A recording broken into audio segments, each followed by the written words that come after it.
ஆளுநரை சந்தித்த பிறகு திரு விஜய் அவர்கள் கட்சியின் தலைமையகத்திற்கு வருவதாக சொன்னார். நான் அவரிடத்தில் வேண்டுகோள் வைத்தேன், பதவியேற்புக்கு பிறகு சந்திப்போம், இப்போதைக்கு அலுவலகம் வரவேண்டிய கட்டாயம் இல்லை, எனவே வர வேண்டாம் என்று நான் சொல்லிவிட்டேன். ஊடகங்கள் இங்கே காத்திருக்க வேண்டாம், கலைந்து செல்லலாம். தோழர் வீரபாண்டியன், தோழர் சண்முகம் இரண்டு பேரையும் இங்கு வருவதாக இருந்தது. தோழர் சண்முகம் ஆளுநர் மாளிகைக்கு சென்றிருக்கிறார். வழிநெடுக போக்குவரத்து நெரிசல், அவர் வந்து சேர காலதாமதமாகலாம். தோழர் வீரபாண்டியன் எங்களோடு இருக்கிறார், அவர் சில வார்த்தைகளை சொல்வார்.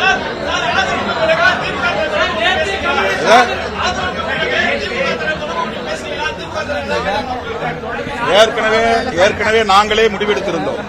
இடதுசாரிகளும் விடுதலை சிறுத்தைகளும் எந்த முடிவை எடுத்தாலும் அந்த முடிவை திமுக தலைமைக்கு அறிவித்து அதன் பிறகு நாம் இதை வெளிப்படுத்துவோம் என்று கூறியிருந்தோம்.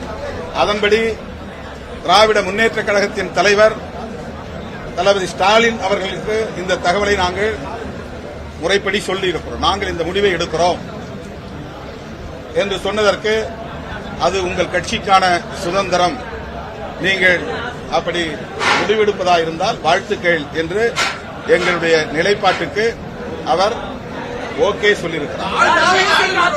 அவர் ஆரம்பத்திலிருந்தே சொன்னார், திரு விஜய் அவர்கள் ஆட்சி அமைப்பதற்கு நாங்கள் ஒருபோதும் இடையூறாக இருக்க மாட்டோம் என்று சொன்னார்.